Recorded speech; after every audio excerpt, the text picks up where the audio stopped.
Ageing എന്ന് പറയുന്നതൊരു അവസ്ഥയാണ്. ശരിക്കും പറഞ്ഞു കഴിഞ്ഞാൽ നമ്മളുടെ ഒരു ലൈഫ് സൈക്കിൾ, ഒരു ഹ്യൂമൻ ലൈഫ് സൈക്കിൾ നോക്കിക്കഴിഞ്ഞാൽ നമ്മളൊരു ജനിച്ചു കഴിഞ്ഞാൽ ഒരു ചെറിയ കുട്ടി, അത് കഴിഞ്ഞൊരു ചൈൽഡ് എന്ന് പറയുന്ന ഒരു അവസ്ഥ, adolescent, adult and then the aged person. ഇന്നത്തെ സ്റ്റാറ്റിസ്റ്റിക്സ് എടുത്ത് നോക്കിക്കഴിഞ്ഞാൽ almost about 16% of total population of Kerala belongs to senior citizens. അപ്പോൾ എന്തുകൊണ്ട് ഇവരുടെ ഹെൽത്തിന് ഇത്രത്തോളം ഇമ്പോർട്ടൻസ് നമ്മൾ കൊടുക്കണം?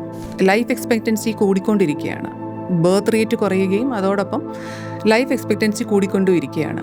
നമ്മുടെ ഹെൽത്ത് കെയർ തന്നെയാണ് അതിന് പ്രാധാന്യം അർഹിക്കുന്നത്. കാരണം എന്ന് വെച്ചാൽ നമ്മുടെ ഹെൽത്ത് കെയർ സിസ്റ്റം അത്രയും റോബസ്റ്റാണ്, നല്ലതാണ്.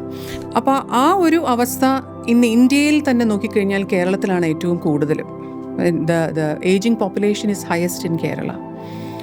അതുകൊണ്ട് തന്നെ വയോജനങ്ങൾക്കുള്ള ഹെൽത്തിനുള്ള ഇമ്പോർട്ടൻസും ഇന്ന് കൂടിക്കൊണ്ടുവരുന്നു.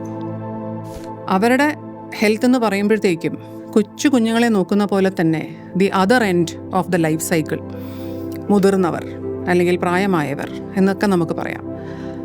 അപ്പോൾ അവരുടെ ഹെൽത്തും വെൽനെസ്സും, അതായത് mental support, physical support, emotional support, കൂടാതെ തന്നെ ഫിനാൻഷ്യലും സ്പിരിച്വൽ സപ്പോർട്ടും എല്ലാം എന്തുകൊണ്ട് അതിൽ ഇത്രമാത്രം ഇമ്പോർട്ടൻസ് ഉണ്ട് അവരുടെ ഒരു ഹോളിസ്റ്റിക് അല്ലെങ്കിൽ മൊത്തത്തിലുള്ള ഒരു ആരോഗ്യ പരിചരണത്തിന്.